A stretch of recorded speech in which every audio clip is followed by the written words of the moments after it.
Hello दोस्तों, कैसे हैं आप सब। स्वागत है आप सभी का कॉमिक वर्ल्ड 2.0 पर। तो चलिए दोस्तों, आज मैं आप लोगों के लिए लेकर आया हूँ वेद प्रकाश शर्मा जी का नॉवेल कारीगर। एक रहस्यमय किरदार जो अंतिम पृष्ठों तक आपको अनूठे रोमांच में जकड़े रखेगा। कारीगर, वेद प्रकाश शर्मा। कारीगर एक ऐसे पेचदार किरदार की कहानी है जिसका रहस्य आप इस उपन्यास के अंतिम पृष्ठ पर पढ़े बगैर नहीं जान पाएंगे। कारीगर। टायरों की जोरदार चीख पुकार के साथ सफ़ेद रंग की मारुति शानदार पोर्च के नीचे रुकी। जहां वह रुकी वहां की एक दीवार पर काले रंग का ग्रेनाइट पत्थर लगा हुआ था। पत्थर पर चांदी के बड़े बड़े चमकदार अक्षरों से लिखा था, लक्ष्मी फिल्म्स प्राइवेट लिमिटेड। एक झटके से ड्राइविंग डोर खुला। दूध जैसे सफ़ेद कपड़े पहने लड़का बाहर निकला। वह बेहद खूबसूरत, स्मार्ट और आकर्षक था। गोरा चिट्टा, हष्ट पुष्ट, गोल चेहरे वाला, 6.5 फुट लंबा। अपने मस्तक पर उसने रोली का लाल टीका लगा रखा था। सफ़ेद टी शर्ट में चमक रहे मसल्स देखते ही बनते थे। जिस्म का हर कटाव साफ बता रहा था वह नियमित जिम जाता है। बाल रेशमी थे, आंखें ब्राउन, माखन में मिले चुटकी भर सिंदूर जैसे रंग का था वह। मगर इस वक्त चेहरा ज़रूरत से कुछ ज़्यादा ही सुर्ख नज़र आ रहा था। वह दाएं हाथ में नंगा रिवॉल्वर लिए बेखौफ गाड़ी से निकला था। दाएं पैर में मौजूद पीटी शू की एक ठोकर गाड़ी के खुले दरवाजे पर मारी। वह धाड़ की आवाज़ के साथ बंद हुआ। लड़का हाथ में रिवॉल्वर लिए कांच के शानदार दरवाजे की तरफ लपका। अगले पल रिसेप्शन जैसे स्थान पर था। वहां मौजूद आबनूस की लकड़ी के गेट पर एक प्लेट लगी थी। प्लेट पर ब्रॉस के अक्षरों से लिखा था, महेश घोष। नाम के नीचे अपेक्षाकृत छोटे अक्षरों में लिखा था, प्रोड्यूसर एंड डायरेक्टर। दरवाज़ा बंद था। उसके बाहर कंधे पर गन लटकाए वर्दीधारी गार्ड खड़ा था। गार्ड लड़के को, खासतौर पर उसके आने के स्टाइल और हाथ में मौजूद रिवॉल्वर को देखकर चौंका।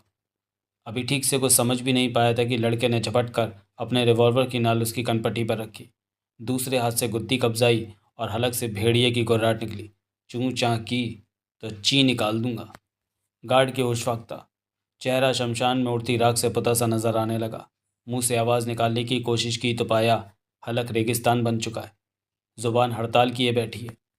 गार्ड की आंखों में नाच रहे मौत के साए को घूरते लड़के ने कहा, आमतौर पर मैं गरीब आदमी को नहीं मारता, लेकिन अगर वह किसी दौलतमंद की ढाल बनने की कोशिश करे तो सबसे पहले उसी को लुढ़काता हूँ। गार्ड बड़ी मुश्किल से कह सका, क्या चाहते हो? देखता रह। कहने के साथ उसने एक जोरदार ठोकर आबनूस की लकड़ी के दरवाजे में मारी। दरवाज़ा भड़ाक से खुला। ऑफिस में बैठे लोग चौंके। दृश्य देखकर तो उछल ही पड़े, मगर जब तक कुछ समझ पाते या मुंह से आवाज़ निकालते तब तक लड़का गार्ड को कवर किए अंदर जा चुका था। डोर क्लोजर पर झूलता अबनूस की लकड़ी का दरवाज़ा अपनी गति से वापस बंद होने की तरफ अग्रसर था। बेशकीमती मेज़ के उस तरफ खड़े अंधेड़ आयु के व्यक्ति के मुंह से निकला, कौन हो तुम? लड़के ने कहा, अगर नाम बताने से तेरा काम चल जाएगा तो बताए देता हूँ। चक्रेश नाम है मेरा। कौन चक्रेश? इस नाम का मतलब है चक्कर चलाने वाला ईश्वर। मगर तुम यहाँ इस तरह? शराब। लड़का उसका वाक्य पूरा होने से पहले गुर्राया। गुर्राहट इतनी पैनी थी कि अधेड़ तो अधेड़, उसके सामने मेज़ के इस तरफ खड़ी लड़की के चेहरे पर भी हवाइयाँ उड़ने लगी।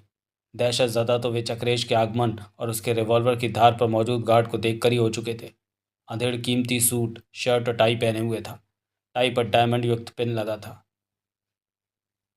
वहीं क्यों, उनकी तो 10 उंगलियों में छः में हीरे, माणिक, पन्ने, नीलम और पुखराज आदि की अंगूठियां भी जगमगा रही थीं। गले में सोने की चेन, चेन में फिर डायमंड। आधा सिर गंजा था, आधा खिचड़ी बालों से लैस। और लड़की अच्छी खासी खूबसूरत थी वह, मगर कपड़े कपड़े तो मानो पट्टी ने पहन ही नहीं रखे थे।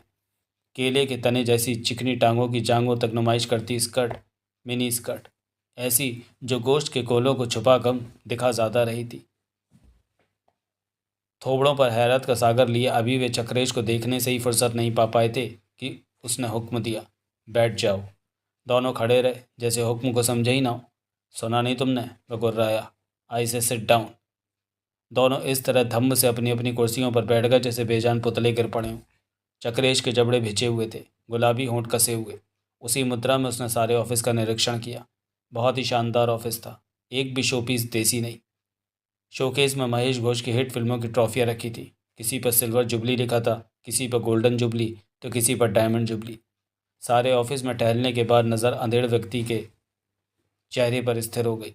उस चेहरे पर जिनकी आंखों के नीचे पड़े पपोटे बता रहे थे कि वे शुगर के मरीज़ हैं।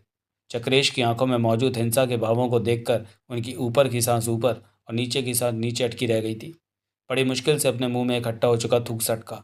चक्रेश ने पूछा, तेरा ही नाम महेश है? मुंह से आवाज़ न निकाल सके तो गर्दन हाँ में हिला दी। महेश घोष। पुनः गर्दन हिली। मुंह से बोल। चक्रेश ने डपटा। हाँ। उसके अंदर भरी हवा ने धक्का सा मारा। वही ना, प्रोड्यूसर डायरेक्टर? हाँ। ये सारी ट्रॉफियाँ तेरी हैं? जी। उन्होंने यूं कहा जैसे उनके अपनी होने का बहुत दुख हो। बड़ी हिट फिल्में बनाता है तू? क्या जवाब देते महेश घोष? वैसे भी बोलने में कष्ट का अनुभव हो रहा था। सुना है तेरी एक भी फिल्म नहीं पिटी, सबने एक से बढ़कर एक बिजनेस किए। महेश घोष अब भी चुप। कहाँ से लाता है इतने हिट फार्मूले? कैसे पहचानता है जनता की नब्ज? सब भगवान की कृपा है, ये बड़ी मुश्किल से कह सके। भगवान की कम लक्ष्मी की कृपा ज़्यादा लगती है तुझ पर।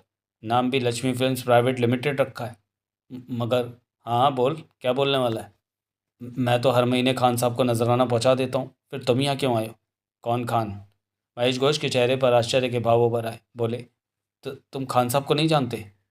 तू जानता है तो बता दे, कौन से खेत की मूली है ये एहसास होते ही महेश घोष का हौसला कुछ बढ़ गया कि वह खान साहब का आदमी नहीं है। आवाज़ में थोड़ा रौब पैदा करने की कोशिश करते बोले, अगर तुम खान साहब के आदमी नहीं हो तो जो कर रहे हो इसकी कीमत अपनी जान देकर चुकानी पड़ेगी। रिवॉल्वर मेरे हाथ में है गधे, फिलहाल अपनी जान की परवाह कर। मुझे अगर छुआ भी तो खान साहब के आदमी तुम्हें पाताल तक से निकाल कर वहाँ भेज देंगे जहाँ से ना आज तक कोई वापस आया है ना आएगा। अबे मगर यह खान वान है कौन? बाप है इस शहर का, फिल्म इंडस्ट्री के खुदा। लगभग सभी लोगों ने नजराना पहुँचाते हैं, जो नहीं पहुँचाते वे देर सवेर ऊपर पहुँच जाते हैं और उस नजराने के एवज में उनकी गारंटी होती है देने वाले के साथ कोई दुर्घटना नहीं होगी। कैसी दुर्घटना? जैसी तुम करना चाहते हो। क्या करना चाहता हूँ मैं? तुम शायद लूट के इरादे से यहाँ घुसे हो। बड़ा समझदार आदमी है यार। जब इतना ही समझदार है तो जुबान क्यों चला रहा है? जो मुझे चाहिए वो मांगने का मौका क्यों दे रहा है? उतार कर मेज़ पर क्यों नहीं रख देता ये अंगूठियाँ, पिन और चेन? मैं फिर कहता हूँ, तुम खान साहब के कहर। अभी अभी क्या बताया तूने? पूरी इंडस्ट्री खान को चंदा देती है? हाँ। तभी तो बड़ी मोटी आसामी होगा वो। अब क्योंकि माहौल का तनाव कुछ कम हो गया था शायद, इसलिए महेश घोष के मुंह से निकल गया, मुझे तो तू कोई पागल लगता है। ओए। गुर्राकर जो रिवॉल्वर चक्रेश ने उनकी तरफ घुमाया तो सक पका गए महेश घोष। चक्रेश एक एक लफ्ज़ को चबाता कह रहा था, ठीक पहचाना, मैं वाकई पागल हूँ। पर क्या तू जानता है पागल कब क्या कर डाले? भगवान तक नहीं जानता। महेश घोष को काटो तो खून नहीं। जवाब दे। काफ़ी माल होगा ना खान के पास? भला उसके पास क्या कमी है? तुझसे भी ज़्यादा। घोष को लगा लड़का सचमुच पागल है, और जो पागल है वाकई उसका क्या भरोसा कब क्या कर डाले। समझ तो वह गई थे कि ये लड़का जो हरकत कर रहा है उसका खामियाजा अपनी जान देकर चुकाना पड़ेगा, परंतु तब जब वे उसे यहाँ से विदा कर दें। जब तक नहीं जाता तब तक तो खुद उन्हीं की जान खतरे में थी। उसी को बचाने की खातिर उन्होंने अपनी सभी अंगूठियाँ, पिन और चेन उतार कर मेज़ पर रख दी। बोले, तुम इन्हें ले जा सकते हो। ये सब तो ले ही जाऊँगा मगर बाद में, पहले खान के बारे में बता। मुझे मोटी मोटी आसामियों पर हाथ साफ करना है। उसके पास तुझसे ज़्यादा कितना ज़्यादा माल मिलेगा? कितना? कई गुना, शायद 1000 गुना ज़्यादा। तब तो पौ 12 हो जाएंगे प्यारे। जल्दी बता, रहता कहाँ है? दुबई में। दुबई में? चक्रेश च्यों का मजाक करता है साले? मजाक नहीं कर रहे, खान साहब वाकई दुबई में रहते हैं। और तू, बल्कि पूरी फिल्म इंडस्ट्री उससे चंदा देती है। हाँ। कैसे दुबई पहुंचाते हो? दुबई उनके आदमी पहुंचाते हैं। आदमी? ये कान किसी औरत का नाम है क्या? द्रौपदी से ज़्यादा आदमी है क्या उसके?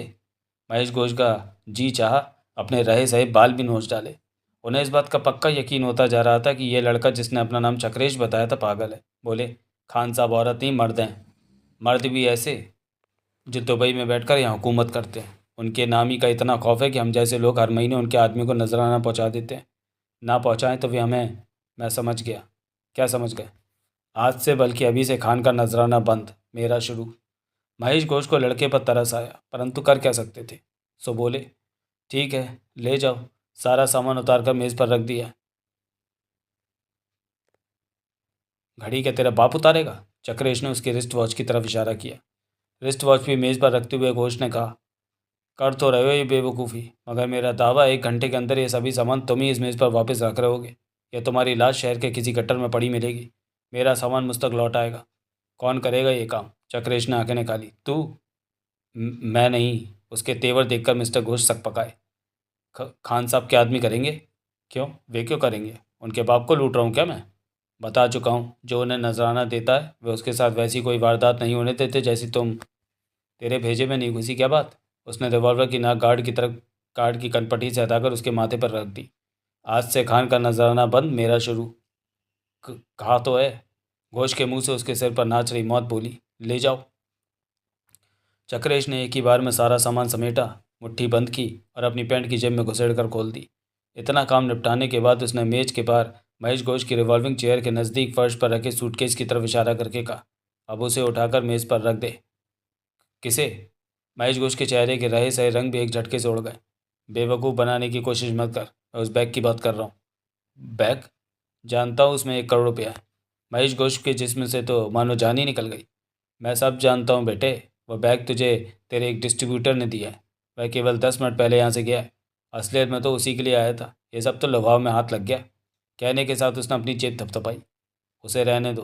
महेश घोष की गिग्गी बन गई। 2 दिन बाद मेरी बेटी की शादी है, पैसे की सख्त ज़रूरत। शड़प। एक बार फिर उसका वाक्य काट कर गड़ जा। घोष सक पका कर चुप रह गए। होश फाख्ता थे, हालत देखने लायक। तुझसे ज़्यादा ज़रूरत मुझे है। तुम्हें? मेरी बीवी की शादी है। बीवी की शादी? जल्दी से बैग मेरे हवाले कर। पुलिस वुलिस आ गई तो फेरे जेल में पड़ते नजर आएंगे। मेरी समझ में नहीं आ रहा, तुम आखिर किस किस्म के? बैग दे रहा है या कर दूं कपाल क्रिया? मरता क्या ना करता। सूटकेस उठाकर चक्रेश के हवाले करना ही पड़ा। ये हुई ना बात। कहने के साथ उसने बैग संभाला और आबनूस की लकड़ी के दरवाजे की तरफ बढ़ा। किसी के वश में कुछ नहीं था। वह वहाँ से निकल भी जाता तो कोई कुछ नहीं कर सकता था। मगर वह निकला नहीं, बल्कि दरवाजे के नज़दीक ठटका, ज़ोरदार ठहाका लगाया, ठहाके के साथ वापस घूमा। कमरे में मौजूद अन्य 3 व्यक्तियों के जिस्मों में मानो चींटियां रेंग रही थीं। किसी की समझ में कुछ नहीं आ रहा था, जबकि वह ठहाके लगाता हुआ वापस मेज़ के नज़दीक आया। ज़ोर ज़ोर से हंसना बंद करने के साथ बोला, कैसी रही सर, कैसी रही मेरी एक्टिंग? क्या मतलब? घोष की सांसें अभी तक अटकी हुई थी। जो मैंने किया, अगर वह आपकी आगामी फिल्म का पहला सीन हो और उसे मैं करूं तो कैसा कर सकूंगा? कहना क्या चाहते हो तुम? ये रहा आपका बैग, ये रहा बाकी सामान। उसने सब कुछ मेज़ पर रखते हुए कहा, और ये रहा रिवॉल्वर। ये असली नहीं, नकली है, वैसा ही जैसा आप फिल्मों में यूज़ करते हैं। कहने के साथ उसने रिवॉल्वर भी मेज़ पर डाल दिया था। मगर? चक्रेश ने हाथ जोड़े। चेहरे पर याचक के से भाव उभर आए। गिड़गिड़ाया, सर, स्ट्रगलर हूँ। मुंबई में नया नया आया हूँ। एक्टिंग का शौक़ है। अपने टैलेंट का नमूना दिखाने का इससे बेहतर कोई और रास्ता नहीं सूझा। अपनी अगली फिल्म में काम मिल जाए, सॉरी, आपकी अगली फिल्म में काम मिल जाए तो तू टैलेंट दिखा रहा था मुझे अपने? एक्टिंग कर रहा था? उम्मीद है आपको पसंद आई होगी। हरामी के पिल्ले, एक्टिंग कर रहा था तू? काम मांगने आया था यहाँ? घोष दहाड़ते चले गए। हमारा तो दम ही निकाल दिया तूने, होश ही उड़ा दिए। देख, अभी तक हम तीनों किस कदर काँप रहे हैं। चक्रेज अपनी कामयाबी पर मानो झूम उठा। खुश होता बोला, इसका मतलब ये हुआ सर, मेरी एक्टिंग ने आपको प्रभावित किया। आप मान चुके हैं मैं कितने नेचुरल शॉट दे सकता हूँ। अब तो आप मुझे, मैं तुझे काम दूंगा साले, तुझे, जिसने मेरे पित्ते ही ढीले कर दिए। अरे आप तो नाराज़ हो गए लगते हैं सर। काम देने के मूड में तो इस वक्त बिल्कुल नज़र नहीं आ रहा है। खैर कोई बात नहीं, फिर कभी आकर मिलूंगा। कहने के साथ वह अपनी जेब से एक विजिटिंग कार्ड निकालकर मेज़ पर डालते हुए बोला, ये मेरा कार्ड है। आपको कभी मेरे जैसे रियल आर्टिस्ट की ज़रूरत महसूस हो तो ज़रूर याद कीजिएगा। कहने के साथ ही उसने तेज़ी से दरवाजे की तरफ बढ़ना शुरू कर दिया था। जाता कहाँ उल्लू के पट्टे? बुरी तरह भन्नाए घोष ने गार्ड से कहा, हरीराम पकड़ उसे। मामला समझ में आती हरीराम भी लपक पड़ा, मगर वह चक्रेश को छू तक नहीं सका। उसके खुद तक पहुंचने से पहले चक्रेश बाहर निकल चुका था। हरीराम ने दरवाजे का हैंडल पकड़कर जोरदार झटका दिया। दरवाज़ा बाहर की तरफ से बंद किया जा चुका था। एक तो क्या, अनेक झटकों के बावजूद नहीं खुला। तमतमाए हुए घोष उस वक्त खुद भी दरवाज़ा खोलने की असफल कोशिश कर रहे थे जब बाहर से गाड़ी स्टार्ट होने की आवाज़ आई। लड़की ने कहा, कमाल का लड़का था, सब कुछ ले जा सकता था मगर कुछ नहीं ले गया। अगला दृश्य। आज महेश घोष की बेटी की शादी थी। दोपहर का 1 बजा था। तैयारियां जोर शोर से चल रही थीं। महेश घोष खुद अपने नेतृत्व में उस पंडाल को सजवा रहे थे जो उनके लंबे चौड़े बंगले के लॉन में लगा था। कहाँ लाइटें लगनी है, कहाँ फूलों की सजावट होनी है, ये सब महेश घोष खुद दौड़ दौड़ कर कार्यकर्ताओं को बता रहे थे। उस वक्त वे डेकोरेटर से फेरों वाले मंडप की सजावट पर चर्चा कर रहे थे जब नमूने जैसे नजर आने वाले 2 व्यक्ति वहाँ पहुँचे। अजीब जोड़ी थी वे। एक बहुत लंबा था, 7 फुटा, बेहद पतला, बल्ली सा लगता था। दूसरा गुट्टा था, केवल 3 फुटा, मोटा, वह भिलिए जैसा लगता था। लंबे की ठोड़ी पर फ्रेंच कट दाढ़ी थी। Gutta clean shaved. लंबा अपने मुंह में मौजूद पान को यूं चबा रहा था जैसे जुगाली कर रहा हो। गुट्टे की उंगलियों के बीच उसकी उंगलियों से कई गुना लंबा सिगार था। रह रहकर उसमें कश लगा रहा था वह। लंबे की नाक तोते जैसी थी तो गुट्टे की गोभी के पकौड़े जैसी। लंबे के चेहरे की जहाँ एक एक हड्डी चमक रही थी वहीं गुट्टे की आंखों तक को गोश्त ने ढक रखा था। कुछ कॉमन चीज़ भी थी दोनों में। दोनों के जिस्मों पर एक जैसा लिबास था, काले कोट, सफ़ेद पतलूने पतलूने और काले जूते।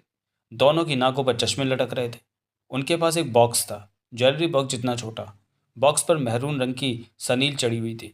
उस बॉक्स को उनमें से कोई एक नहीं बल्कि दोनों संभाले हुए थे, कुछ इस तरह जैसे अत्यंत भारी हो, जबकि वास्तव में वह बेहद हल्का था। दोनों ने एक एक हाथ लगा रखा था बॉक्स में, यूं उठाए चले आ रहे थे जैसे वो दुनिया की सबसे कीमती वस्तु हो। सबसे पहले उन पर चंपक की नज़र पड़ी। चंपक महेश घोष का मुंह चढ़ा नौकर था। वह बीड़ी पी रहा था। उन्हें देखते ही लपक कर नज़दीक पहुंचा, बोला, मैंने संसार के विचित्र जानवर नामक किताब को घोट घोट कर पिया है। लंबे ने पीक थूका, बोला, तो तुम्हारे बारे में कुछ नहीं था उसमें। होता कैसे? कुट्टे ने कहा, हम क्या तुझे जानवर नजर आ रहे हैं? इसलिए पूछ रहा हूँ, कौन से चिड़ियाघर से उठे चले आ रहे हो? कचहरी का नाम सुना है कभी? कम से कम किसी चिड़ियाघर का नाम तो ये हो नहीं सकता। वहीं से पता रहे हैं। क्यों, वर्दी नहीं देख रहा? वकील हैं। गुट्टे ने सिगार में कश लगाने के बाद कुछ इस तरह गर्दन अकड़ा कर कहा जैसे वकील होना किसी देश का प्राइम मिनिस्टर होना होता है। महेश घोष से मिलने आए हैं। काम क्या उनसे? ये सौंपना है। दोनों ने एक साथ सनील के बॉक्स की तरफ इशारा किया। तुम दोनों ने मिलकर उठा रखा है इसे। बहुत भारी है क्या? दुनिया नाम के गोदाम में जिम्मेदारी से भारी कुछ नहीं होता। ये कौन सी वस्तु का नाम हुआ? तू नहीं समझेगा, अनपढ़ है ना। हम पढ़े लिखे हैं, वकील ठहरे। लंबे ने पिच की आवाज़ के साथ पान की पीक थूकी। बैरियर बनकर मत अड़, हमें महेश घोष से मिलना है। तुम दोनों के नाम? अपलम, लंबे ने कहा। गुट्टा बोला, चपलम। किस लिए मिलना है साहब से? उन्हीं को बताया जाएगा।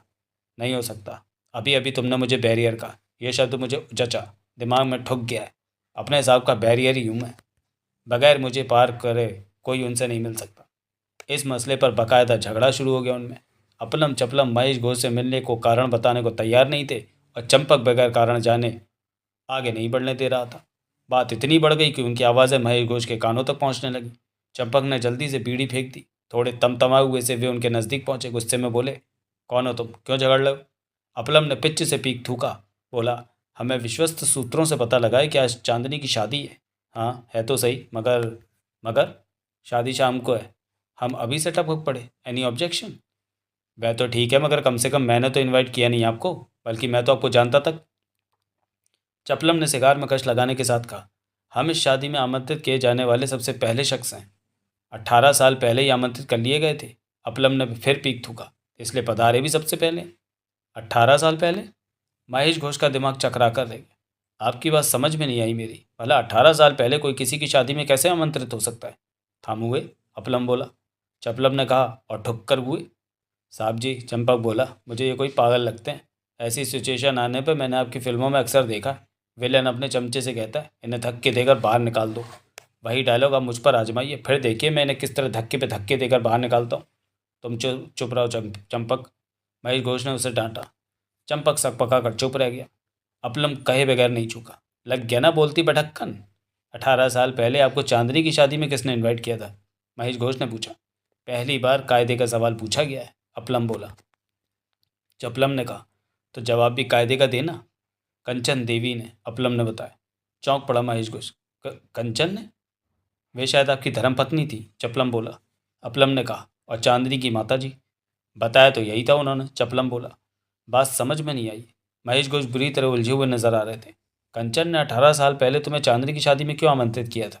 यह बॉक्स उसे देने के लिए। दोनों ने वे हाथ आगे बढ़ाए जिनमें बॉक्स था। बॉक्स? मुंह से निकले इस शब्द के साथ महेश घोष की नज़र उस बॉक्स पर जम गई जिस पर सनील का मैरून कपड़ा चढ़ा हुआ था। बोले, ये बॉक्स तुम्हारे पास कहाँ से आया? कंचन देवी ने ही दिया था और कहा था, पता नहीं मैं अपनी बेटी की शादी तक जीवित रहूं या ना रहूं।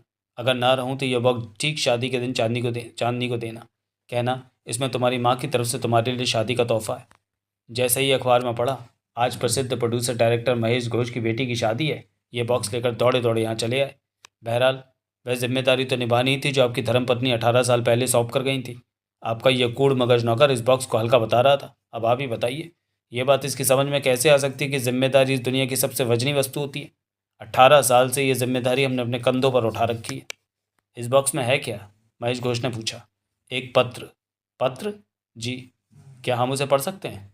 कोई भी पढ़ सकता है। यह बॉक्स उन्होंने हमें सील करके नहीं दिया था। महेश घोष ने बॉक्स लिया, खोला। उसमें केवल एक कागज़ था। महेश घोष ने कागज़ निकाला, तहें खोली, राइटिंग कंचन की थी। पढ़ना शुरू किया और उसके बाद महेश घोष उसे पढ़ते चले गए। पूरा पढ़ने के बाद उनके होठों पर मुस्कान उभर आई।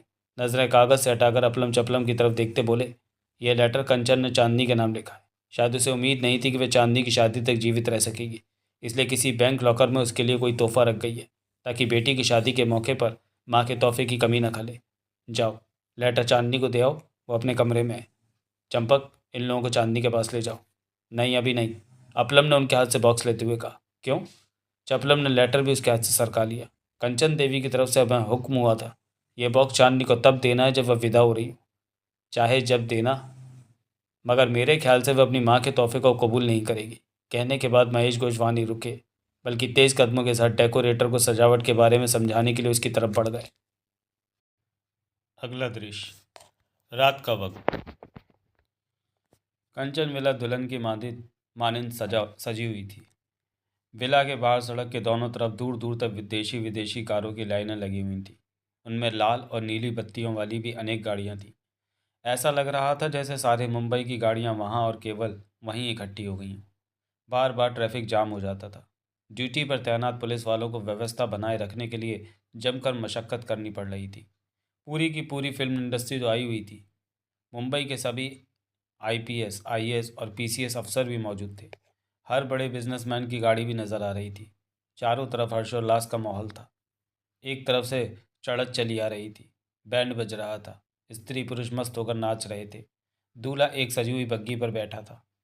आतिशबाज बार बार अपने हुनर से आकाश को गुंजा रहा था, और दुल्हन यानी चांदनी, आतिशबाजी की आवाज़ें मानो उसके कानों में प्रेम रस घोल रही थी। बेहद खुश नजर आ रही थी वह जो यूं ही चांद का टुकड़ा थी। और आज आज तो धरती पर चांदनी से सुंदर मानो कोई थी ही नहीं।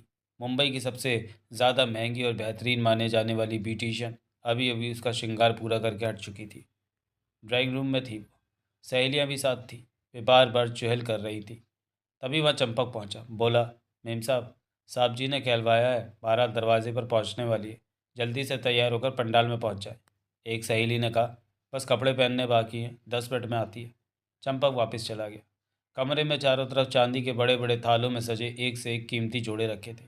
उन सब की तरफ इशारा करके एक सहेली ने कहा, ससुराल वालों ने इतने सारे जोड़े भेज दिए मेरी बन्नों के लिए, बोल कौन सा पहनेगी।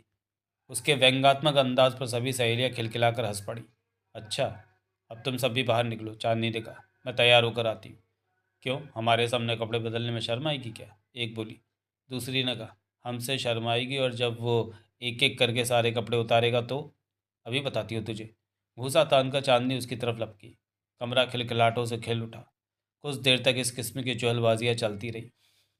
अंततः सहेलियों को कमरे से जाना ही पड़ा। चांदनी ने दरवाज़ा अंदर से बंद कर लिया। मारे खुशी के उसका मुखड़ा दमक रहा था।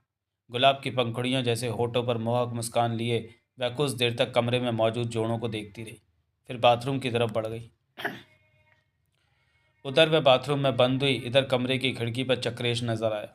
एक हाथ से उसने खिड़की की चौखट पकड़ रखी थी, दूसरे में एक जोड़ा था, आकाश के कलर से मिलता जुलता खूबसूरत जोड़ा। एक ही जंप में चक्रेश कमरे के अंदर आ गया। चोरों की मानंद दबे पांव आगे बढ़ा। अनेक थालों में से एक में रखा जोड़ा उठाया और उसकी जगह अपने साथ लाया जोड़ा रख दिया। जोड़े के साथ डायमंड का एक खूबसूरत नेकलेस भी था। बस इतना काम करने के बाद वह ठीक उसी तरह खिड़की के पार गुम हो गया जिस तरह प्रकट हुआ था। उसके लाए हुए जोड़े पर एक चिट लगी हुई थी। चिट पर लिखा था, चांदनी, इसे पहनकर तुम दूज के चांद की तरह खिल उठोगी, तुम्हारा होने वाला पति। अगला दृश्य, चांदनी के जिस्म पर वही जोड़ा था, गले में नेकलेस। सचमुच चांदनी गगन से अवतरित अप्सरा सी लग रही थी। जब वह पंडाल में पहुंची तो सबकी निगाह उसी पर स्थिर थी। दूल्हा अपने भाग्य पर गर्व कर रहा था। एक एक करके शादी की रस्में आगे बढ़ने लगी। उस वक्त फेरों की तैयारियां चल रही थीं। चांदनी दूल्हे के बगल में जा बैठी थी। जब पंडाल में पहली बार चक्रेश नजर आया, उसकी नज़रें मंडप में बैठी चांदनी पर स्थिर थी। ब्राउन कलर की आंखों में ऐसे भाव थे जैसे अपनी दुनिया अपनी आंखों से लुटती देख रहा हो। उस शख्स पर उसका कोई ध्यान नहीं था जो उसे वहां देखकर चौंका था। 55 साल के करीब की आयु का एक मोटा शख्स था। चक्रेश पर नज़र पड़ते ही उसके मुंह से निकला, ओह, तो ये यहाँ पहुंच ही गया। कौन है वे? बगल में खड़े अपलम ने पूछा। चपलम का सवाल। क्या तुम उसे जानते हो? भला मुझसे बेहतर उसे कौन जान सकता है। कहने के बाद वह तेज़ कदमों के साथ चक्रेश की तरफ बढ़ गया। अपलम चपलम जहाँ के तहाँ बॉक्स संभाले खड़े रह गए। उनके नज़दीक अपना चेहरा मेकअप में पोते एक अधेड़ आयु की औरत भी खड़ी थी। उसके हाथ में जिन का गिलास और दूसरे में 555 की लंबी सिगरेट थी। सिगरेट उसकी सिगरेट जैसी ही पतली पतली उंगलियों के बीच छठी उंगली जैसी लग रही थी। लंबे लंबे नाखूनों को उसने नेल पॉलिश से पोत रखा था। अपलम चपलम और अधेड़ आयु के शख्स के बीच हुई बातें उसने भी सुनी थी। शायद इसलिए उनसे पूछा। जान पहचान वाले तो यहाँ सभी के हैं, फिर वे उसे देखकर चौंका क्यों और इस तरह उसकी तरफ क्यों लपका, जैसे उस लड़के को यहाँ नहीं होना चाहिए था। अपलम चपलम पर जवाब होता तो देते भी। दोनों ने नामालूम वाले अंदाज में कंधे उचका दिए। उधर अधेड़ आयु के शख्स ने चक्रेश चक्रेश के नज़दीक पहुंचकर बहुत धीमे से कहा, तुम यहाँ क्या कर रहे हो। निरंतर चांदनी की तरफ देख रहा चक्रेश चौंका। अंधेड़ की तरफ देखता बोला, कौन हो तुम। मुझसे पूछ रहा है। अंधेड़ ने दांत पीसे। तुम मुझसे पूछ रहा है मैं कौन हूँ, पहचानता नहीं है मुझे। सॉरी, चक्रेश ने कहा, मैं आपको नहीं जानता। नहीं जानता? तू मुझे नहीं जानता? मुझे शब्द पर उसने कुछ ज़्यादा ही जोर डाला था। चक्रेश का बाजू पकड़ा उसने, ज़बरदस्ती एक तरफ ले गया, उस तरफ जिधर लोग कम थे।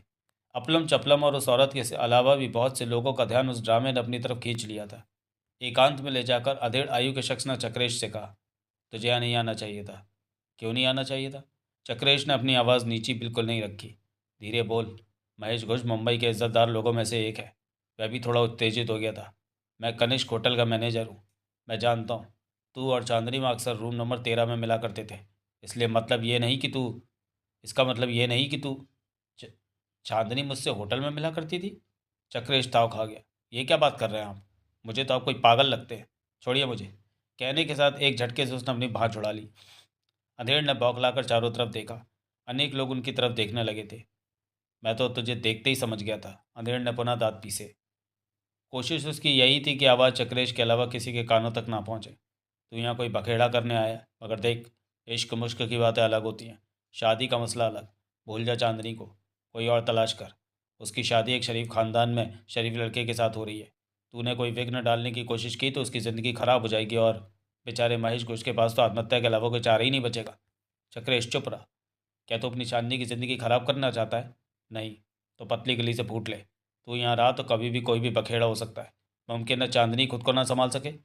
शायद आप ठीक कहते हैं। कहने के साथ चक्रेश ने अपने चेहरे पर दीवानगी तारी कर ली। ब्राउन कलर की आंखों में डबडबाते आंसू साफ नजर आने लगे थे।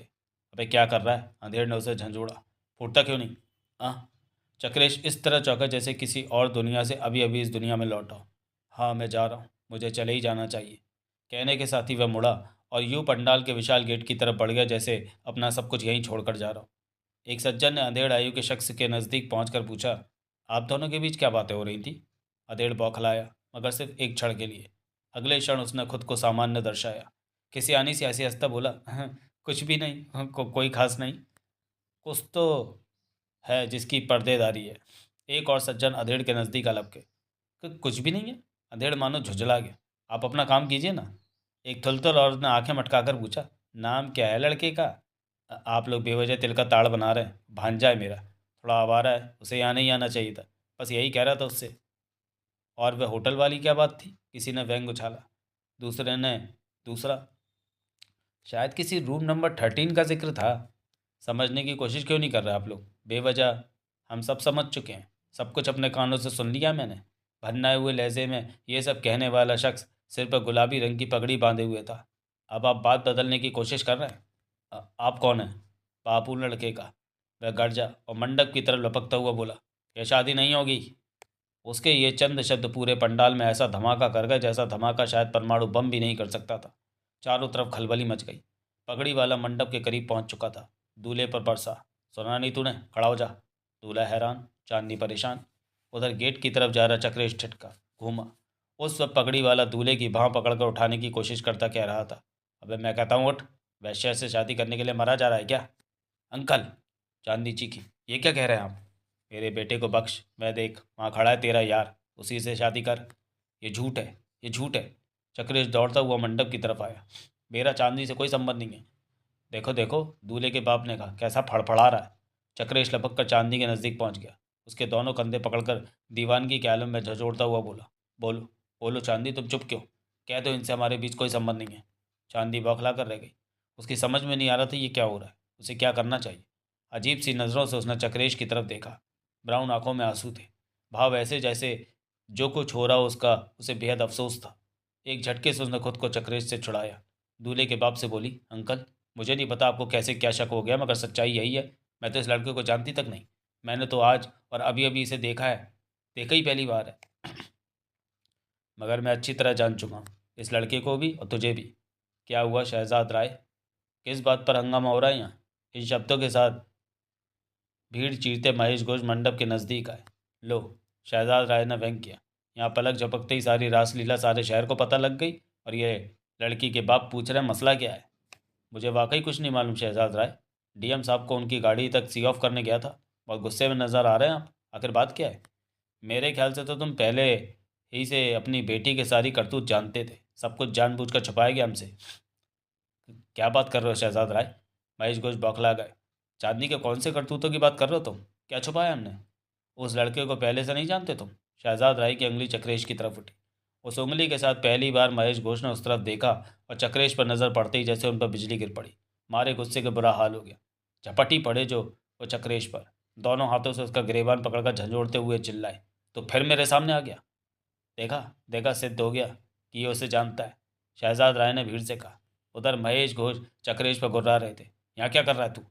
आप तो जानते हैं सर, स्ट्रगलर हूँ, स्ट्रगल कर रहा हूँ, चक्रेश ने कहा। पता लगा आपकी बेटी की शादी है, सोचा सारी इंडस्ट्री ही होगी यहाँ तो, शायद टैलेंट दिखाने का कोई मौका मिल जाए। पर यहाँ तो मुझे लेकर हंगामा ही कुछ और हो गया। पता नहीं वो अंकल मुझे और चांदी को लेकर क्यों। चटाक! महेश घोष के हाथ का झन्नाटेदार चाटा चक्रेश के गाल पर पड़ा। चक्रेश चकराकर जमीन पर गिर गया। अब उसे चाटे मारने से कुछ नहीं होगा महेश घोष, सारी पोल खुल चुकी है, शहजाद राय ने कहा। क्या पोल खुल चुकी है? क्या सोच रहे हो तुम इस फ्रॉडिये के बारे में? गुस्से की जाति के कारण महेश घोष बेफर पड़े। मेरा इससे इससे ज़्यादा कोई संबंध नहीं है कि 2 दिन पहले अजीब तरीके से मेरे ऑफिस में काम मांगने आया था, तब के बाद आज आज ही देख रहा हूँ मैं इसे।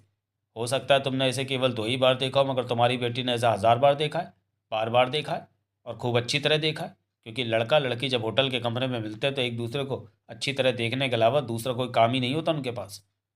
वे ये भी जानते हैं कि वहाँ उन्हें कोई और नहीं देख रहा। ये तुम क्या कह रहे हो शहजाद राय? प्लीज़ प्लीज़ ऐसा लांछन मत लगाओ मेरी बेटी पर। लांछन मैं नहीं लगा रहा महेश घोष। पहले से ये मालूम होता तो बेटे की बारात लेकर ही क्यों आता, क्यों खुद ही तेरे पीछे पड़ता शादी के लिए। मुझे तो यहीं आकर सब कुछ पता लगा। तेरी बेटी उस लड़के से कनिष्क होटल के रूम नंबर 13 में गुलछर रोड आती रही है। मारे गुस्से और अपमान के महेश घोष का सारा शरीर कांप रहा था। चेहरा इस कदर सुर्ख हो गया जैसे जिस्म का सारा खून वहाँ और केवल वहीं इकट्ठा हो गया। अंगारों की तरह सुलग रही आंखों से जब उन्होंने चांदनी की तरफ देखा तो चांदनी घबरा कर कह उठी, नहीं पापा नहीं, ये सब झूठ है। मैं तो झूठ है तो हमारे लाए हुए इतने सारे जोड़ों में से एक भी जोड़ा क्यों नहीं पहना तूने?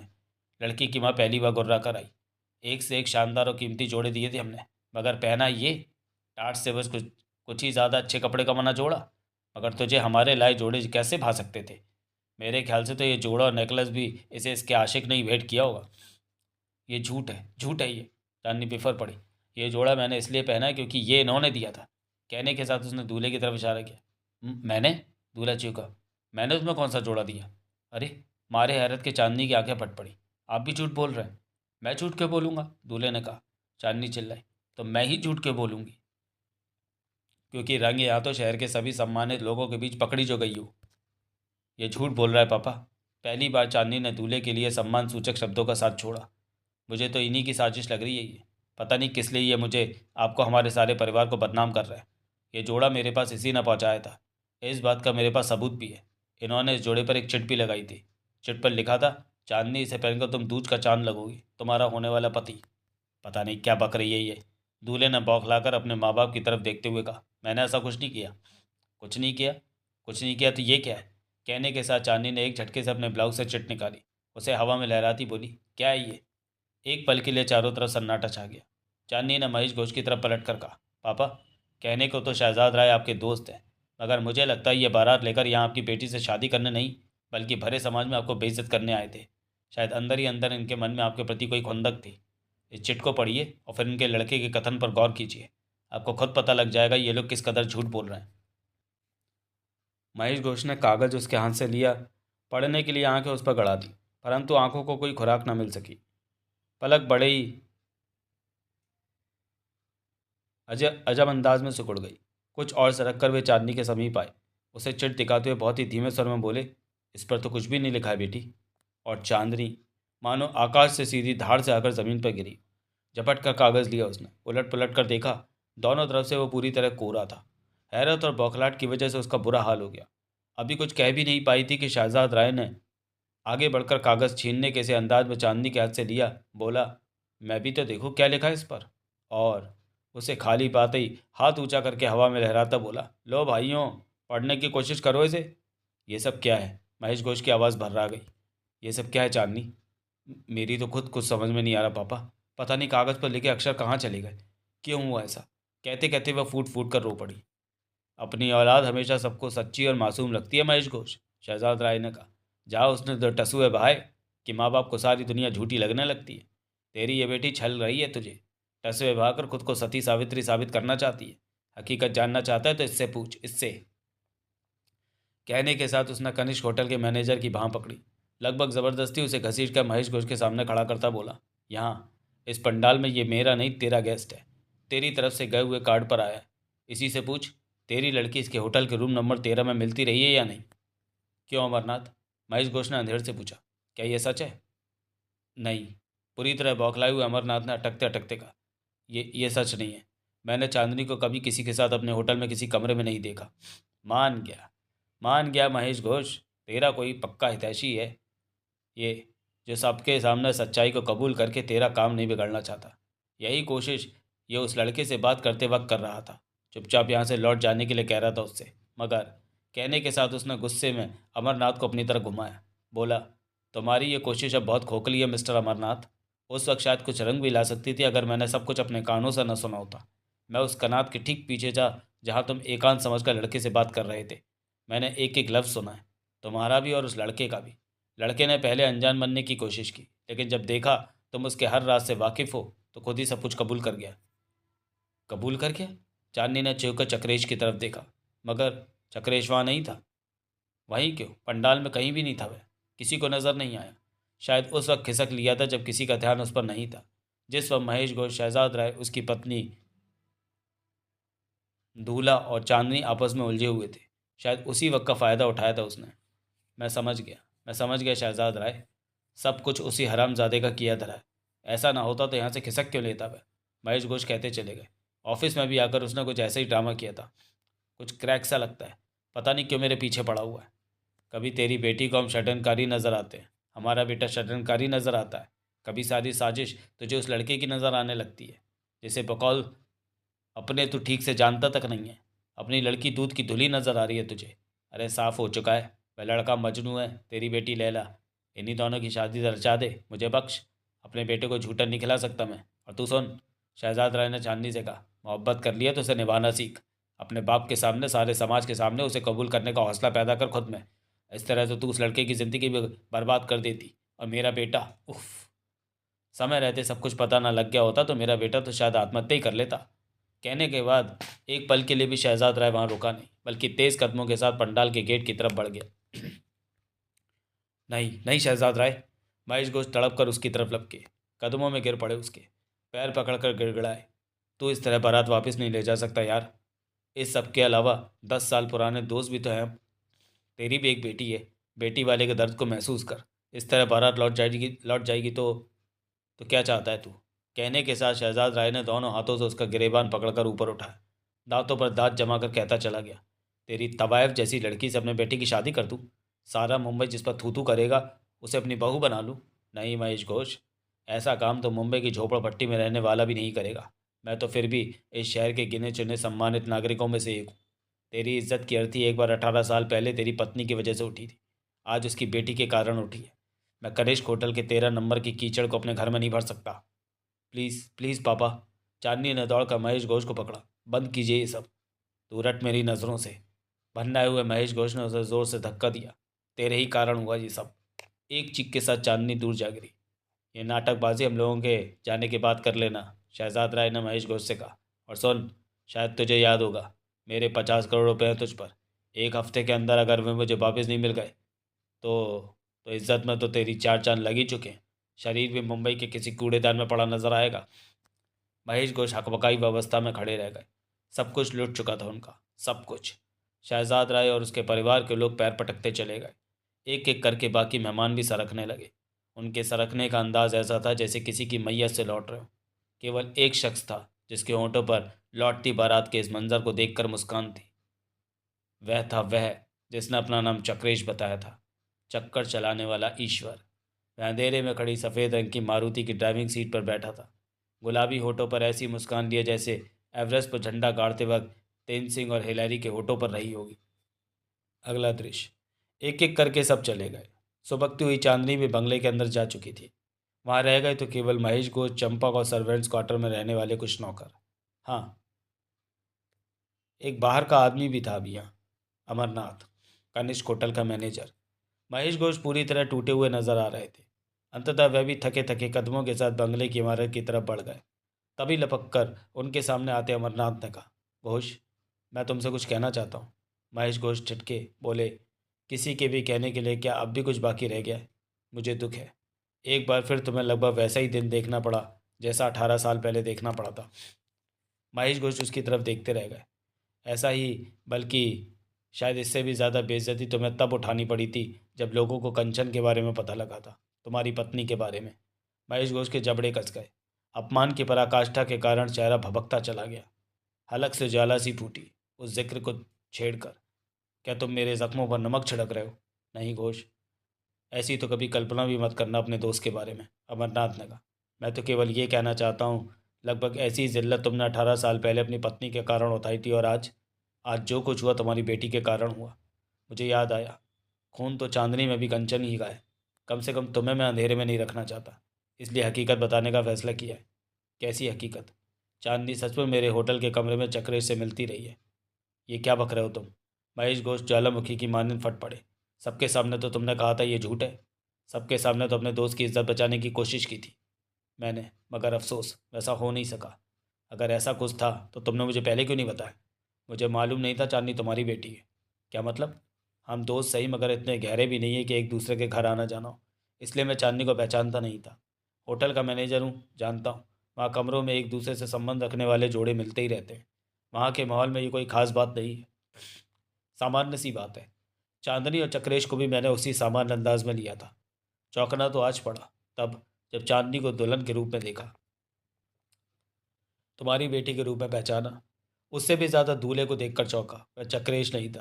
कुछ देर के लिए दिमाग घूमा ज़रूर, मगर फिर सोचा, इसी में क्या खास बात है? ऐसा तो अक्सर होता ही रहता है। आजकल के बच्चे अफेयर किसी और से करते हैं, शादी किसी और से रचा लेते हैं। वैसे भी चांदनी को मैंने खुश देखा था। कोई शिकन नहीं थी उसके चेहरे पर। समझ गया जो हो रहा है उसकी रजामंदी से हो रहा है। कसम से घोष, यदि चक्रेश यहाँ नहीं आता, ये सारा बखेड़ा ना हुआ होता, तो मैं किसी और का तो क्या, तुम तक को उनके होटल में मिलने वाली बात बताने वाला नहीं था। बुद्धि तो चक्रेश को देखकर खराब हुई। मुझे लगा वह यहाँ काम बिगाड़ने आया है। अपनी बात की हरकतों से ये बात उसने साबित भी कर दी। मैं तो चांदनी को देख भी उन नज़रों से रहा था कि देखने वाले खुद ही उनके संबंधों की गहराई को समझ जाए। हालांकि चांदनी की नज़र एक पल के लिए भी उस पर नहीं टिकी थी। मैं समझ गया वह उसे अवॉइड कर रही है, मगर मुझे लगा अगर वह यहाँ रहा उन्हीं नज़रों से चांदनी को देखता रहा तो बखेड़ा होकर रहेगा। इसलिए मैंने उसे, बस बस अमरनाथ, मैं सब कुछ समझ गया, महेश घोष ने उसकी बात काट कर कहा, और तेज़ कदमों के साथ बंगले के मुख्य द्वार की तरफ बढ़ गए। उन्हें उस मुद्रा में जाते देखकर अमरनाथ के होठों पर कुटिल मुस्कान उभरी। अगला दृश्य। महेश घोष आग का गोला बना चांदनी के बेडरूम की तरफ बढ़ रहे थे। अभी लॉबी में ही थे, जाने क्या सोचकर छिटके। दिमाग में विचार उभरा, क्या मेरी समस्या इस तरह हल होगी? दिमाग के किसी दूसरे हिस्से ने जवाब दिया, नहीं। फिर उसने निश्चय किया, काम उत्तेजना का प्रदर्शन करने से नहीं, शांति का प्रदर्शन करने से होगा। सो चांदनी के बेडरूम में दाखिल होने तक वह खुद को काफ़ी हद तक नियंत्रित कर चुके थे। चांदनी बेड पर औंधी पड़ी तकिए में मुंह छुपाए सिसक रही थी। कुछ देर तक महेश घोष बुत से बने उसे देखते रहे, फिर धीरे से बोले, अपने लहजे में प्यार भरकर उसे पुकारा, चांदनी। वह चौंकी। उसी पोज में चेहरा उठाकर महेश घोष की तरफ देखा। आंसुओं ने उसका सारा मेकअप धो डाला था। कुछ देर तक दोनों एक दूसरे को देखते रहे, फिर चांदनी के मुंह से बस एक ही लफ्ज़ निकला, पापा। वह उठी और दौड़कर महेश घोष से लिपट गई। अब वह उसकी छाती में मुकड़ा चुभाए फूट फूट कर रो रही थी। कुछ देर यही स्थिति रही। जब चांदनी की सिसकियाँ कुछ कम हुई तो महेश घोष ने कहा, मैं तुमसे कुछ पूछना चाहता हूँ बेटी। कुछ नहीं बोली वह, बस सिसकती रही। बगैर माँ की बच्ची को पालना कितना कठिन होता है, इस बात को तो मुझसे बेहतर कोई नहीं समझ सकता, महेश घोष बोले।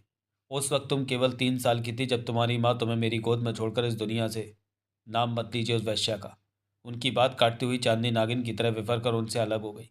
अचानक वह दुख में डूबी होने की जगह गुस्से में नजर आने लगी। मैं उससे नफरत करती हूँ। लोग कहते हैं मैं इस दुनिया में माँ से ज़्यादा लोग कहते हैं इस दुनिया में माँ से ज़्यादा पवित्र दूसरा कोई शब्द नहीं है, मगर मुझे इस शब्द से घृणा है।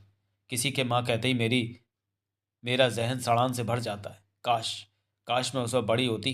सच पापा, मुंह नोच लेती उस डायन का।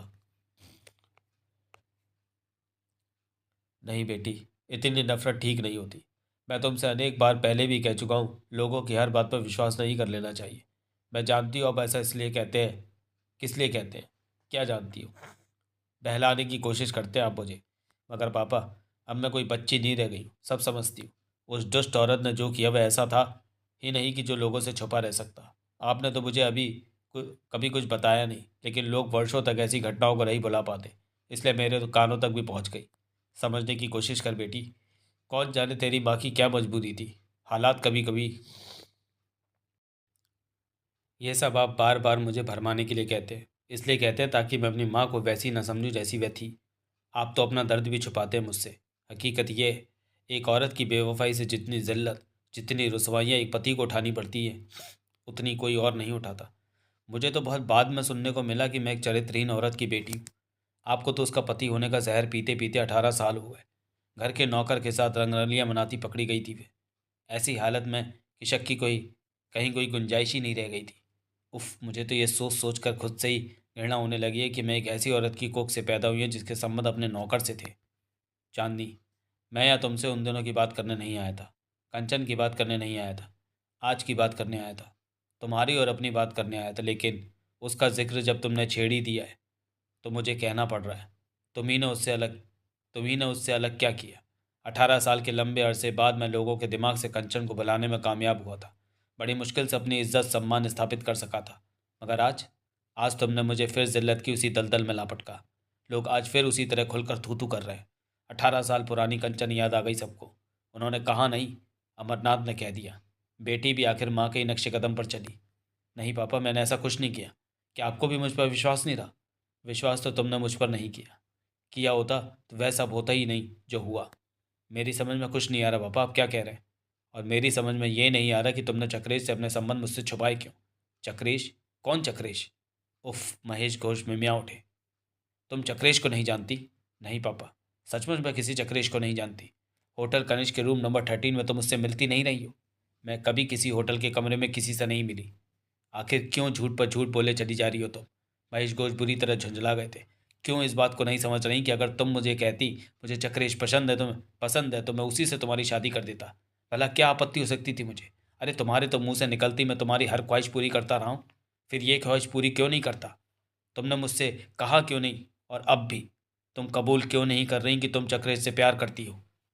कहूँ तो तब जब मैं किसी से प्यार करती हूँ, किसी चक्रेश को जानती हूँ। तो वो लड़का कौन था जिसे लेकर सारा बखेड़ा हुआ? क्या उसी का नाम चक्रेश है? क्या ये बात भी तुम्हें अब मुझे बतानी होगी? मैंने आज से पहले उसे कभी नहीं देखा। क्या बात कर रही हो? भला अमरनाथ मुझसे झूठ क्यों बोलेगा? मुझे नहीं पता आपसे कौन क्या कह रहा है।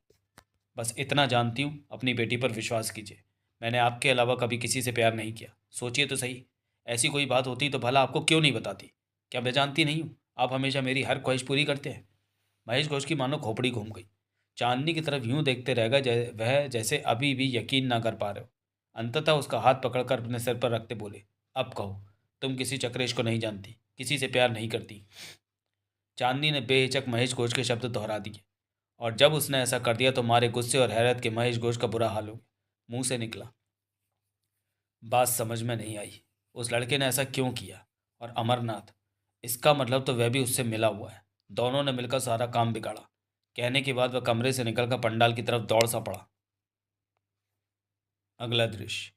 नहीं, मैं किसी का ये बेवकूफ़ी भरा जवाब नहीं सुनना चाहता कि वह नहीं मिला। अगले दिन महेश घोष फ़ोन पर धार रहे थे। मुझे वह चाहिए, हर कीमत पर चाहिए। धरती नहीं निगल सकती उसे, आसमान नहीं खा सकता। सारे शहर में फैल जाओ, चप्पा चप्पा छान मारो, कहीं तो मिलेगा हरामज़ादा। मैं उसे अपने पास लाने वाले को मुंह मांगा इनाम दूंगा। कहने के बाद उन्होंने दूसरी तरफ से बोलने वाले की आवाज़ सुने बगैर रिसीवर क्रेडल पर पटक दिया। बुरी तरह हाफ रहे थे वे, भन्नाए हुए थे। तभी चांदनी ने लॉबी में कदम रखते हुए पूछा, क्या हुआ पापा? अभी तक नहीं मिला हरामज़ादा। मगर कब तक नहीं मिलेगा? जाएगा कहाँ? मैंने सारे शहर में अपने आदमी फैला दिए हैं। बस एक बार हाथ आ जाए, साले की वो गत बनाऊंगा कि पैदा करने वाले तक पहचानने से इनकार कर देंगे। पूछना तो उससे मुझे भी है, ये खेल उसने खेला क्यों? चांदनी का चेहरा तमतमा उठा। सब उगलना पड़ेगा कमीने को। और आपका वह दोस्त अमरनाथ? वह साला भी नहीं मिल रहा, न अपने फ्लैट पर न ड्यूटी पर पहुंचा। रात ही से गायब है। अब तो पक्का हो चुका है वह भी उसी से मिला हुआ था। दोनों ने मिलकर खेला ये खेल। मगर पापा, सोचने वाली बात यह है, ऐसा उन्होंने किया क्यों? चांदनी बोली। मेरी शादी तोड़वा कर उन्हें क्या मिला? क्यों उन्होंने सारे शहर के सामने सामने हमें अपमानित किया? जिस शख्स को मैं जानती तक नहीं, उसने क्यों खुद को मेरा प्रेमी साबित किया? बात एकदम समझ से बाहर है। कुछ कहने के लिए महेश घोष ने मुंह खोला ही था कि उनके एक आदमी ने लॉबी में कदम रखते हुए कहा, सर, उसके बारे में तो बड़ी अजीब बातें पता लगी हैं। जल्दी बताओ क्या पता लगा? वह होटल ताज के रूम नंबर 505 में ठहरा था। वहाँ के रजिस्टर में उसका नाम अमर लिखा है। ढूंढता ढूंढता मैं बेंजर पर पहुँच गया। आसमानी कलर का वह जोड़ा उसने वहीं से खरीदा था जिसे कल चांदनी मेमसाब ने पहना था। पता लगा पेमेंट उसने क्रेडिट कार्ड से किया था। कार्ड पर उसका नाम अकबर था।